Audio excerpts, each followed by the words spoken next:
नमस्कार मित्रांनो, इयत्ता 12वी अर्थशास्त्र या विषयाच्या संदर्भात आज आपण प्रकरण 3 मागणीचं विश्लेषण या प्रकरणामधील मागणीची संकल्पना या घटकाचा अभ्यास करणार आहोत. मित्रांनो, पाठीमागच्या प्रकरणामध्ये आपण उपयोगितेच्या संकल्पनेचा अभ्यास केलेला आहे. उपयोगिता हा मागणीचा आधार आहे, त्यामुळे मागणी या घटकाचा आपल्याला अभ्यास करणं गरजेचं आहे. त्यापूर्वी आपण सूक्ष्म अर्थशास्त्राची ओळख अभ्यासत असतानाच त्यामध्ये पाहिलं होतं की सूक्ष्मलक्षी अर्थशास्त्राचा मुख्य अभ्यास विषय वस्तू आणि सेवांच्या किमतींचा अभ्यास आहे आणि ह्या वस्तू व सेवांच्या किमती मागणी आणि पुरवठा या दोन घटकांवरून ठरत असल्याने मागणीचा अभ्यास या शास्त्रामध्ये प्रामुख्याने केला जातो. मग मागणी अभ्यासण्यासाठी आपल्याला आधी मागणी का केली जाते याचा विचार करावा लागला आणि त्यातून आपले असं लक्षात आलं की वस्तूमध्ये उपयोगिता असल्याने मागणी केली जाते. ज्या वस्तू उपयोगी असतात त्यांनाच मागणी येते, म्हणून आपल्याला उपयोगिता ही संकल्पना अभ्यासावी लागली. तिचा अभ्यास आपण आता केलेला आहे. त्यानंतर पुढचा अभ्यास मागणी हा मुख्य अभ्यास असल्याने त्याचा अभ्यास करावा लागेल. उपभोक्ता उपयोगिता असलेल्या वस्तूंना मागणी करत असल्याने उपभोक्त्याचं वर्तन मागणी करताना कसं असतं याचा अभ्यास आपल्याला या मागणीच्या प्रकरणावरून समजणार आहे. म्हणून आपण उपभोक्त्याच्या दृष्टीने मागणीची संकल्पना विचारात घेतो. मित्रांनो, सर्वसाधारणपणे एखादी वस्तू हवीहवीशी वाटणे म्हणजे इच्छा होय.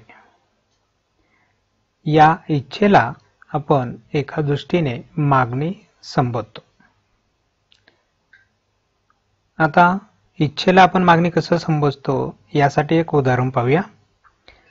समजा तुम्ही रस्त्याने चाललेला आहात मार्केटमधून आणि मार्केटमधून जात असताना एखाद्या दुकानाच्या बाहेर किंवा दुकानामध्ये आतमध्ये एखादा ड्रेस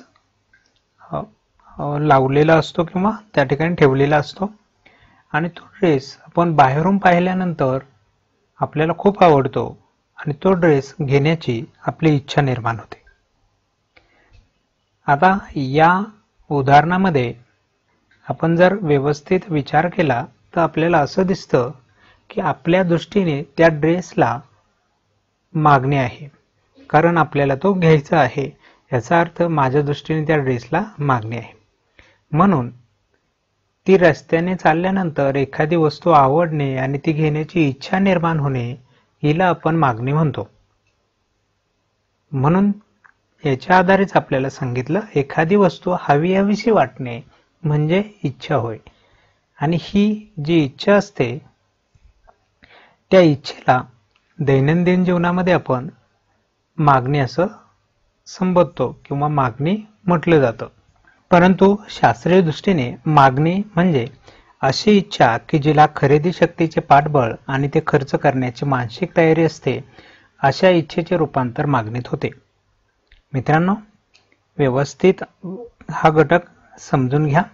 आपण आधी पाहिलं की मागणीला आपण इच्छा म्हणतोय. एखादी वस्तू घेण्याची इच्छा निर्माण झाली म्हणजे आपल्या दृष्टीने त्यामध्ये मागणी आहे, म्हणून इच्छेला मागणी म्हणणं. किंवा आपण दैनंदिन जीवनामध्ये बरेचसे लोक इच्छेलाच मागणी समजतात. परंतु शास्त्रीय दृष्टीने विचार केला तर मागणी म्हणजे अशी इच्छा असते की जिला खरेदी शक्तीचे पाठबळ आणि ते खर्च करण्याची मानसिक तयारी असते. अशा इच्छेचंच फक्त रूपांतर मागणीत होतं. सगळ्या इच्छांचं रूपांतर मागणीत होत नाही. त्यापैकी अशा इच्छा की ज्यांना खरेदी शक्तीचे पाठबळ आहे आणि ते खर्च करण्याची मानसिक तयारी आहे, अशाच इच्छांचं रूपांतर मागणीत होतं.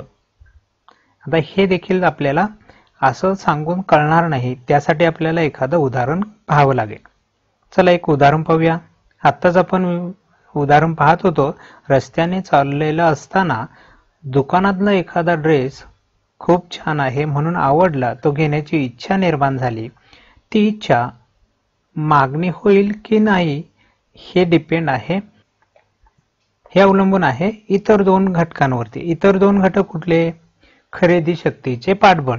आता खरेदी शक्तीचे पाठबळ म्हणजे काय, तर तुमच्याजवळ ते खरेदी करण्यासाठी पैसा जवळ पाहिजे, तो तुमच्याजवळ असला पाहिजे. म्हणजे खरेदी शक्ती ज्यावरती शक्य आहे ते पाठबळ तुमच्याजवळ असलं पाहिजे, तरच आपण त्या वस्तूला मागणी करू शकू. म्हणून खरेदी शक्तीचे पाठबळ लागेल आणि दुसरी गोष्ट ती खर्च करण्याची तुमची तयारी असली पाहिजे. नाहीतर जवळ पैसे आहेत आणि तुमची तयारीच नाही ते दुसऱ्याला द्यायची, तर मग त्यावेळेस देखील ती जी आहे ती इच्छाच राहते, ती मागणीत रूपांतर होत नाही. मागणीत रूपांतर केव्हा होईल? जेव्हा तुमच्याजवळ पैसे आहेत आणि ते खर्च करण्याची तुमची तयारी आहे, आणि त्यावेळेस एखादी इच्छा तुमची जर निर्माण झाली तर त्या इच्छेचं रूपांतर मागणीत होऊ शकतं. याचा अर्थ मागणी म्हणजे अशी इच्छा की जिला खरेदी शक्तीचे पाठबळ आहे, म्हणजे जवळ पैसे आहेत आणि ते खर्च करण्याची मानसिक तयारी आहे, अशाच इच्छांचं रूपांतर मागणीत होतं. म्हणून सर्व इच्छांचं रूपांतर मागणीत होत नाही.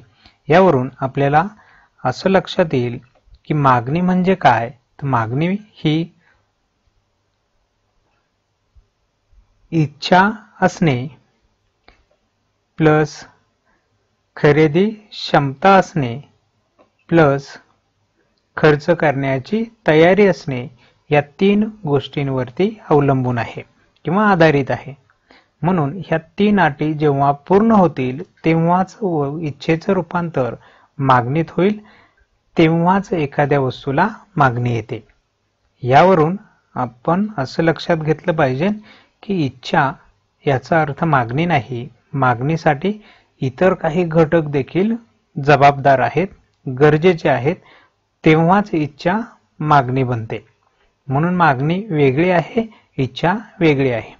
हे आपण एका उदाहरणाच्या आधारे आता समजून घेतलं. पण इच्छा आणि मागणी यांना अजून व्यवस्थित चांगल्या पद्धतीने जर समजून घ्यायचं असेल तर आपल्याला हे दोघातला इतर आणखी काही मुद्द्यांचा अभ्यास करावा लागेल आणि दोघांमधला फरक समजून घ्यावा लागेल.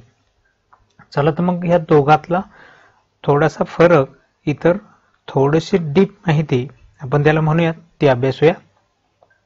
म्हणजे काहीतरी हवंसं वाटणे किंवा एखादी वस्तू आपल्या जवळ असावी अशी उत्कंठा निर्माण होणे म्हणजे इच्छा. काहीतरी हवं वाटलं त्याला इच्छा म्हटलं आपण. मग मागणी म्हणजे काय? तर मागणी म्हणजे खरेदी शक्तीचे पाठबळ आणि ते खर्च करण्याची मानसिक तयारी असलेली इच्छा म्हणजे मागणी. म्हणून ह्या दोघांमध्ये फरक आहे. हा झाला पहिला मुद्दा. दुसरा मुद्दा किंमत संदर्भ. मित्रांनो, इच्छा व्यक्त करताना किमतीचा संदर्भ घ्यावा लागत नाही. म्हणजे काय? एखाद्या व्यक्ती रस्त्याने चालला आणि त्याला ड्रेस घेण्याची इच्छा निर्माण झाली. ही इच्छा जेव्हा त्याच्या मनामध्ये आली त्यावेळेस त्याने किमतीचा विचार केला का? तो किमतीचा विचार करतो का? तर नाही. अशा वेळेस तो किमतीचा विचार करत नाही. फक्त वस्तू आवडली म्हणजे त्याला ती घ्यावीशी वाटली, तिला आपण इच्छा म्हणलो. पण मागणी जेव्हा आपण विचारात घेऊ तेव्हा मात्र मागणी व्यक्त करताना किमतीचा संदर्भ देणे आवश्यक असते. इच्छेच्या वेळेस नव्हता संबंध, पण मागणी करताना मात्र किमतीचा संबंध येतो. म्हणजे तो ड्रेस आवडला, इच्छा निर्माण झाली, जेव्हा तुम्ही त्या ड्रेसला मागणी करायला जाल तेव्हा तुम्हाला त्या वस्तूची किंमत विचारावी लागते आणि तेवढी किंमत द्यावी लागते, तेव्हाच तुम्हाला ती वस्तू मिळते. याचा अर्थ तुम्ही ती वस्तूची मागणी केली असं होतं. म्हणून किंमत महत्वाची असते. इच्छेच्या बाबतीत किंमत महत्वाची नाही. म्हणून हा दुसरा ह्या दोघांमधला फरक आहे. तिसरा आणखी एक मुद्दा आपल्याला सांगता येईल, वेळ आणि काळातला संबंध. मित्रांनो, इच्छेच्या वेळी वेळ काळ विचारात घ्यावी लागत नाही. म्हणजे आता मी सांगितलं की रस्त्याने चाललाय, तुम्हाला ड्रेस घ्यावासा वाटला, तर अशी इच्छा तुमच्या मनामध्ये केव्हाही येऊ शकते. तिला वेळेचं काळाचं कुठलंही बंधन नसतं. म्हणजे एखादा विद्यार्थी किंवा एखादी व्यक्ती रात्री 12 वाजता जाग आली आणि 12 वाजता त्याला वाटलं की मला तो ड्रेस खरेदी करायचा, अशी इच्छा त्याच्या मनामध्ये 12 काय केव्हाही रात्रीची, दिवसा केव्हाही येऊ शकते, त्याला बंधन नाही. परंतु मागणी करत असताना मात्र वेळ काळ विचारात घ्यावी लागते. वेळ काळाचं बंधन मागणीवरती येतं. म्हणजे आता हेच पहा ना, एखाद्या विद्यार्थ्याला रात्री 12 वाजता वाटलं की तो ड्रेस खरेदी करायचा, म्हणून तो रात्री 12 वाजता त्या दुकानाच्या बाहेर गेला आणि तिथं उभा राहिलाय आणि मग विचार करतोय की सरांनी सांगितलं होतं मागणीसाठी फक्त 3 अटींची गरज आहे. 1. इच्छा असायला पाहिजे. 2. खरेदी शक्ती म्हणजे जवळ पैसे असायला पाहिजेत. आणि 3. ती खर्च करायची तयारी असायला पाहिजे. आता माझी इच्छा पण आहे ड्रेस घेण्याची, माझ्याजवळ पैसे देखील आहेत, म्हणजे खरेदी शक्ती पण आहे, पाठबळ पण आहे आणि माझी तयारी पण आहे ती खर्च करायची. रात्रीचे 12 वाजलेत आणि दुकानाच्या बाहेर उभा राहून तो हा विचार करतोय. तर अशा वेळेस ह्या तिन्ही अटी पूर्ण झाल्या तरी त्याची मागणी पूर्ण होईल का? अर्थातच नाही होणार, कारण मागणीला वेळ आणि काळ यांचं बंधन असतं. मागणी करण्यासाठी त्याला ते दुकान जेव्हा ज्या वेळेस ओपन असेल त्याच वेळेत जाऊन खरेदी करता येतं, म्हणजे तिथं बंधन येतं. पण इच्छेच्या वेगळीत मात्र बंधन नव्हतं. आलं लक्षात? इच्छा त्यामुळे वेगळी होते आणि मागणी वेगळी होते. हा एक महत्वाचा दोघांमधला फरक होता. आणखी एक मुद्दा सांगता येईल. इच्छा ही मागणीची सुरुवात असते. म्हणजे मागणी जी केली जाते ना, त्या मागणीला सुरुवात कुठून होते? इच्छेपासून होते. ते घ्यावंसं वाटलं, बंगला बांधावंसा वाटला, गाडी घ्यावीशी वाटली, त्यानंतर ती गाडी खरेदी होते, त्यानंतर तो बंगला बांधला जातो. मनामध्ये आधी इच्छा येते, मग वस्तूला मागणी येते. म्हणून इच्छा ही मागणीचा सुरुवात असते, तर मागणी ही इच्छेचा शेवट असतं. पहा, दोघंही कसं एकमेकांवरती अवलंबून आहे. इच्छेने मागणीला सुरुवात झाली तर मागणीचा शेवट इच्छेने झाला. म्हणजे एक सुरुवात आहे तर दुसरा शेवट आहे. मग सुरुवात कोण? इच्छा. शेवट कोण? मागणी. इच्छेने सुरुवात, मागणीने शेवट, असा दोघांमधला संबंध सांगता येईल. आणि एखादं उदाहरण देखील आपण विचारात घेऊ शकतो. आता आपण ड्रेसचं उदाहरण घेतोय. ड्रेस घ्यावासा वाटले, तो आवडणे म्हणजे इच्छा, आणि तो प्रत्यक्ष दुकानात जायचं, त्याच्यासाठी पैसे द्यायचे आणि मग तो पैसे खर्च करून आपण ड्रेस विकत घ्यायचा. हे विकत घेतल्यानंतर वस्तूला मागणी आली असं म्हटलं जातं. म्हणजे मागणी येण्यासाठी एवढ्या सगळ्या प्रोसेस पूर्ण व्हाव्या लागतात. याचा अर्थ आपल्या मनामध्ये इच्छा आली की मग पैसे घेऊन जायचे, ते आपण दुसऱ्याला द्यायचे, त्याच्या बदल्यात त्याच्याजवळची वस्तू घ्यायची, ती वस्तू तुम्हाला मिळाली की मागणी पूर्ण झाली असं म्हणतात. एवढं सगळं त्यामध्ये समाविष्ट आहे, मागणी ह्या एका शब्दामध्ये. आता ह्या दोन संकल्पना आपण व्यवस्थित अभ्यासल्यानंतर आपल्या लक्षात आलेलं असेल की मागणीसाठी 3 अटी महत्वाच्या आहेत. इच्छा असावी लागते, जवळ खरेदी शक्तीचं पाठबळ असावं लागतं आणि ते खर्च करण्याची मानसिक तयारी असावी लागते. तेव्हा इच्छेचे रूपांतर मागणीमध्ये होतं. या व्यतिरिक्तही किंमतीचा संदर्भ घ्यावा लागतो, वेळ काळाचा संबंध घ्यावा लागतो, तेव्हाच मागणी पूर्ण होत असते. यावरून मित्रांनो, इच्छा आणि मागणी ह्या दोघातला फरक आपल्याला समजला असेल. आता इच्छा आणि मागणी ह्या दोन संकल्पना मिक्स करायच्या नाही, एकत्र विचार करायचा नाही. एखादी व्यक्ती म्हटली ना, मला तो दुकानातून समोरून चाललाय आणि त्याला एखादा छानसा शूज आवडलाय, तर ती त्याची इच्छा मानायची. जेव्हा तो पैसे देऊन खरेदी करेल तेव्हा त्याला मागणी म्हणायची. असं आपल्या आता डोक्यामध्ये क्लिअर संकल्पना झालेली असेल. नसेल झाली तर ती करून घ्या. ठीक आहे. यावरून मित्रांनो आणखी एक गोष्ट आपल्या लक्षात येते, ती म्हणजे सर्व इच्छा मागणी नसतात. सर्वच्या सर्व इच्छा मागणी होत नाहीत.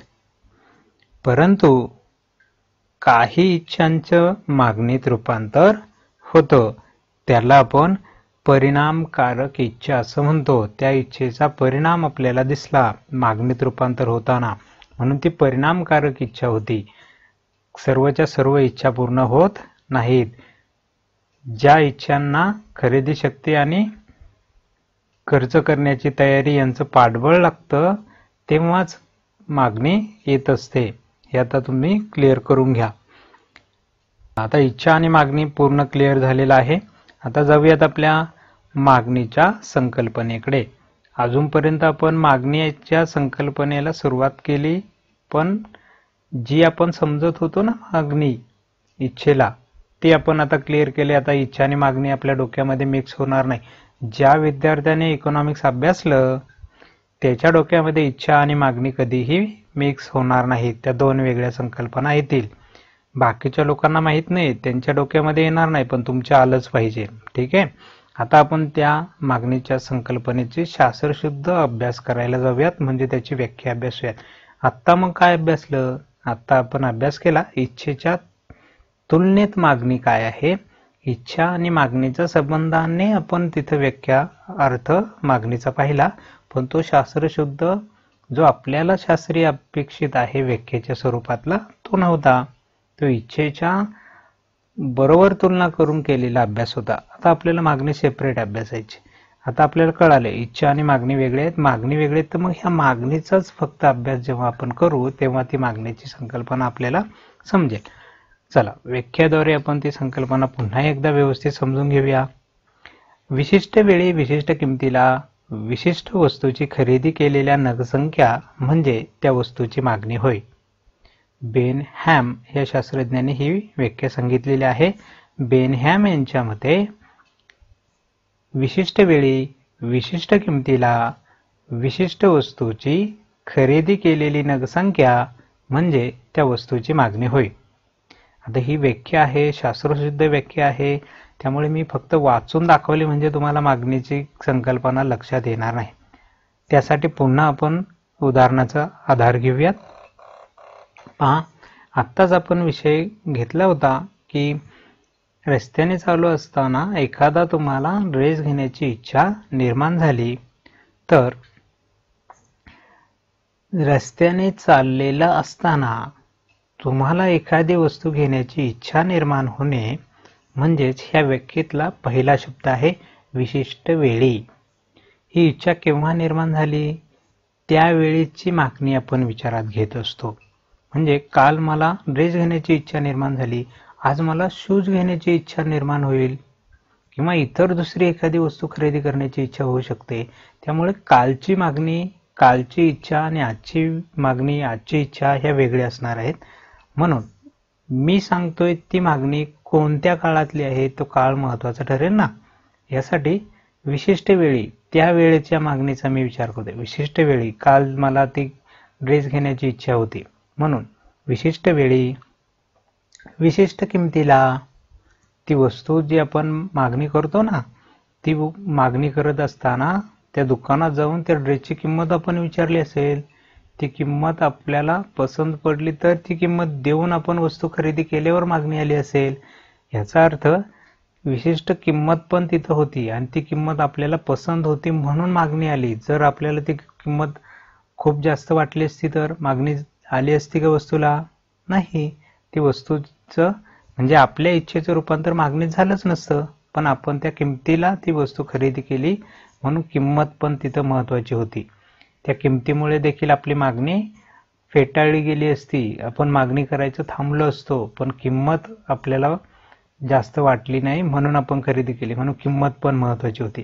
म्हणून विशिष्ट वेळी विशिष्ट किमतीला विशिष्ट वस्तूची, त्या दुकानातला ती आवडलेली वस्तू, त्याच वस्तूची खरेदी केलेली नगसंख्या. मग मी तिथे दुकानात गेल्यावरती एक नग घेतला, 2 नग घेतलेत, 3 घेतलेत की त्यापेक्षा जास्त घेतलेत, ती जी नगसंख्या असेल त्या नगसंख्येला मागणी असं म्हणायचं. मग मी शर्टचे 3 पीस घेतले तर विशिष्ट वेळी काल विशिष्ट किमतीला 200 रुपयाचे विशिष्ट वस्तूचे शर्ट खरेदी केलेली नगसंख्या 3 असं जर असेल तर 3 वस्तूंना काल 200 रुपये किमतीने मागणी आली. अशा पद्धतीने मागणी सांगता येते. म्हणजे 3 वस्तूंना मागणी आली, 200 रुपयाने त्या वस्तूंना मागणी आलेली आहे असं आपण सांगतो, तेव्हा ती मागणी क्लिअर होते. मग मी कालची मागणीबद्दल सांगितलं. आत्ताची मागणी 200 रुपयाला असेल का, 3च नगांची असेल का, पुन्हा काळ बदलला की मागणी बदलते, किंमत बदलली की मागणी बदलते, वस्तूची नग संख्या बदलली की मागणी बदलते. मग काळानुसार, किमतीनुसार वस्तूचे किती नग खरेदी केले गेले ते नग संख्या म्हणजे आपली मागणी. किती लोकांनी ती वस्तूचे नग विकत घेऊन गेले त्या किमतीला, ती नग संख्या सांगणे म्हणजे मागणी. तेवढी मागणी आली असं आपण म्हणू. म्हणून मागणीचं जर आपल्याला व्यवस्थित उदाहरण सांगायचं झालं तर आणखी एक उदाहरण आपल्याला ह्या ठिकाणी सांगता येईल. एका आठवड्यात 40 रुपये किमतीला एका कुटुंबाची साखरेची मागणी 5 किलो आहे. एका आठवड्यात म्हणजे आपला व्याख्यामधला पहिला शब्द एका आठवड्यात. केव्हाचे सांगतोय मी मागणी, कोणत्या वेळेची सांगतोय, ती वेळ आली एका आठवड्यात. विशिष्ट किमतीला 40 रुपये किंमत होती. विशिष्ट किमतीला विशिष्ट वस्तूची, कोणत्या वस्तूची, साखरेची मागणी सांगतोय मी. खरेदी केलेली नग संख्या, किती नग संख्या खरेदी केली, 5 किलो खरेदी केली, तिला आपण मागणी म्हणतोय. म्हणजे 5 किलो साखरेला मागणी आली. हे जे आपण सांगतो ना, ते हे सांगत असताना त्यामध्ये विशिष्ट वेळ येते एक आठवड्यातली. 5 किलो मागणी आठवड्याची की महिन्याची सांगितली की एका वर्षाची सांगितली मी, ते पण आपल्याला व्यवस्थित समजावून घ्यावं लागेल. सांगितलेली मागणी कोणत्या काळातली, काळ महत्वाचा आहे म्हणून तिथं कालावधी येतो, विशिष्ट वेळ येते. विशिष्ट किमतीला 5 किलो मागणी केली पण 40 रुपये किंमत होती तेव्हा. हीच किंमत जर 60 रुपये असती तर त्यांनी 5 किलो साखर घेतली असती का? किंवा हीच किंमत जर 20 रुपये झाली असती तर त्यांनी 5च किलो आणली असती का? बरोबर ना. किंमत बदलली की मग त्यांनी मागणी पण बदलवली असती. याचा अर्थ काळ महत्वाचा आहे, किंमत महत्वाची आहे आणि एखाद्या वस्तूची आपण नग संख्या त्यावेळेची सांगतो तिला आपण मागणी म्हणतो. म्हणजे 5 किलो मागणी आली असा याचा अर्थ होईल. तिला आपण मागणी असं संबोधतोय. यावरून मित्रांनो मागणीची संकल्पना तुमच्या लक्षामध्ये आली असेल, व्यवस्थित ती समजली असेल असं गृहीत धरतो आणि आजचा व्हिडिओ या ठिकाणी थांबवतो. मित्रांनो भेटूया आपल्या पुढच्या नवीन व्हिडिओमध्ये मागणी आणि मागणीच्या संदर्भातील इतर काही घटकांची माहिती घेऊन. तोपर्यंत